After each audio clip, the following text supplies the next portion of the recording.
Hi అండి. తిరుపతి చదువుతున్నాను ధనుర్మాసంలో 29వ రోజుకి వచ్చేసేసాము.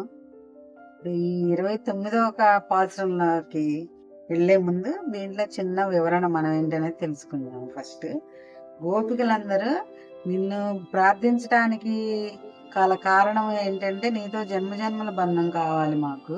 పరా అనే వాద్యం తీసుకుని మేము వెళ్ళిపోవటానికి కాదు. నీ దగ్గరికి వచ్చి నీ కోసం కోరుకుంటున్నది అని చెప్పి ఒక చిన్న వివరణ ఇస్తున్నాడు అనమాట దీంట్లో. అదేనండి. ఫస్ట్ సేవాకాలంతో స్టార్ట్ చేద్దాము. Welcome back to Jaya's vlogs.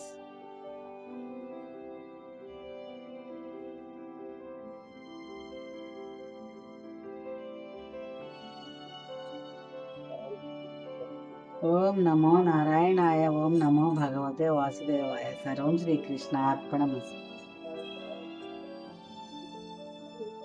Alwar తిరువడిగలే శరణం. శ్రీశైలేశ దయాపాత్రం దీభక్త్యాది గుణార్ణవం. యతీంద్ర ప్రవణం వందే రమ్యజా మాతరం మునిం. లక్ష్మీనాథ సమారంభాం నాదయామన మధ్యమాం.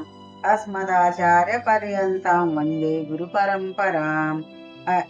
అస్మదాచార్య పర్యంతం వందే గురు పరంపరాం. యో నిత్యమచ్యుత పదాంబుజయుగ్మరుక్మా వ్యామోహతస్తదితరాణి తృణాయ మేనే. అస్మద్గురోద్భగవతోస్య దయైక సింధో రామానుజస్య చరణౌ శరణం ప్రపద్యే. మాతా పితా యువతయస్తనయా విభూతిః.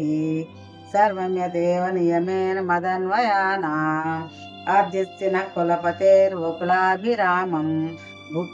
శ్రీమత్తదంఘ్రియుగళం ప్రణమామి మూర్ధ్నా. భూతం పరచ్చ మహదాహ్వయ భట్టనాథ. శ్రీభక్తిసార కులశేఖర యోగి వాహాన్. భక్తాంగ్రి రేణు పరకాల యతీంద్ర మిశ్ర. శ్రీమత్పరాంకుశ మునిం ప్రణతోస్మి నిత్యం. ఇది సేవాకాలం అండి. ఇప్పుడు నెక్స్ట్ వచ్చేసి గోదాదేవిది మనం నమస్కార శ్లోకం చదువుతున్నాం కదా. అచ్చా. నీళాతుంగస్తనగిరితటీ సుప్తముద్బోధ్య కృష్ణం. పారార్ధ్యం స్వం శృతి శతశిరసిద్ధమధ్యాపయాంతి. స్వచిష్టాయాం సజి నిగళితం యా బలాత్కృత్య భుక్తే. గోదా తస్యై నామ ఇదమిదం భూయ ఏవాస్తు భూయః. నీలాదేవి వక్షస్థలం అనే గిరిలయందు సుఖముగా నిద్రించుచున్న శ్రీకృష్ణుని మేల్కొలిపి శృతులకు శిరస్థానమైన ఉపనిషత్తులలో చెప్పబడిన రహస్య సిద్ధాంతములను మనకు తెలియపరచుచు తాను ధరించిన మాలలతో భగవంతుని బంధించి అతని కృపకు పాత్రురాలైన గోదాదేవికి నా నమస్కారములు. ఇదండి దీని భావం. ఇప్పుడు పాత్రం కదండి.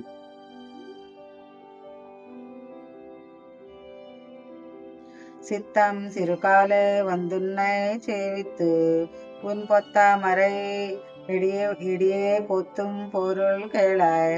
ரத்தம்மை துண்ணம் களத்தில் பிருந்து நீ குத்தேவலங்களை கொள்ளாமல் போகாது. வித்தை பறை கொள்வா நன்று கான் கோவிந்தா. எத்தைக்கு மேலேழு பிவிரிக்கும் உந்தன்னோடுத்தோமே யாவோ முனக்கே நாம் அசைவோம்.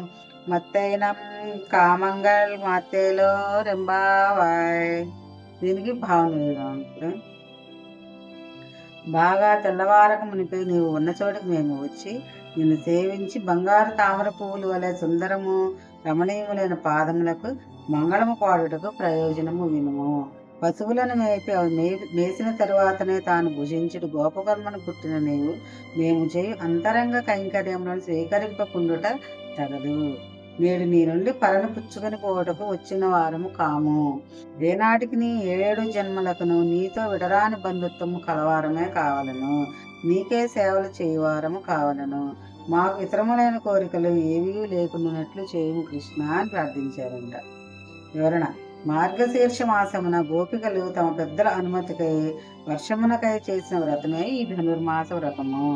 పెద్దల సంతృప్తికై తాను స్నానవ్రతం ఆచరించుదుము అనియు ఆ వ్రతమునకు పర అని వాద్యము కావాలని బయలుదేరి శ్రీకృష్ణుని చేరి ఆ పరను ఇచ్చి ఆ వ్రతమును పూర్తి చేయించి దాని ఫలముగా అలంకారములను పరమాన్న భోజనములను చేయింపు అని శ్రీకృష్ణుని ప్రార్థించిరి. ఈ గోపికలు పర అనుచున్నది మామూలు పర కాదు, మీరు ఏదో కోరుతున్నారు, వారే చెప్పుదురు అని తాను మాట్లాడక ఊరకుండెను. ఇంత గోపికలు అయ్యో మన ఆర్తి తొందర ఇతనికి తెలియటలేదే, అతడే ఉపాయం అని నమ్మినను అతడే కాపాడునని ఊరక ఉండలేము అని భగవద్వేషి రుచి తొందర పెట్టగా తమ కోరికను శ్రీకృష్ణునికి తెలిపి నిత్య కైంకర్యమును ఫలమును నీవే సమకూర్చవలనని ఈ పాసురమును గోపికలు చెప్పుచున్నారు. ఇదండి దీనికి వివరణ. ఇప్పుడు మనం తెలుగులో కూడా పాడుకుంటున్నాం కదా, తెలుగు కూడా శ్రీరంగా జయ శ్రీరంగా జయ శ్రీరంగా జయ శ్రీరంగా శ్రీరంగా జయ శ్రీరంగా శ్రీరంగా జయ శ్రీరంగా సర్వకాల సర్వావస్థలందును ఎన్ని జన్మములు వచ్చినను అంతరంగ కైంకర్యమున సగి అజ్ఞానమును పోదోలు. శ్రీరంగా జయ శ్రీరంగా జయ శ్రీరంగా జయ శ్రీరంగా వ్యవహారార్థము నోమునోచితిని ఉన్న జాలము మిము విడిచి ఇతర చింతలు కలిగజేయక తిరువడి ధ్యానము మాకిమ్ము. శ్రీరంగా జయ శ్రీరంగా జయ శ్రీరంగా జయ శ్రీరంగా శ్రీరంగా జయ శ్రీరంగా శ్రీరంగా జయ శ్రీరంగా. జై శ్రీమన్నారాయణ. 29వ పాసం పూర్తయిందండి ఈ రోజుతోటి. రేపు 30 గోదాదేవి కళ్యాణం జరుగుతుంది, దాని గురించి మనం రేపు మాట్లాడుకుందాము. ఈ వీడియో కనుక మీకు నచ్చినట్లయితే లైక్ చేయండి, తప్పకుండా సబ్స్క్రైబ్ చేసుకోండి, ఫస్ట్ షేర్ చేయండి ఎవరికైనా. Thank you very much for watching. మరో వీడియోకి మేము వస్తాం.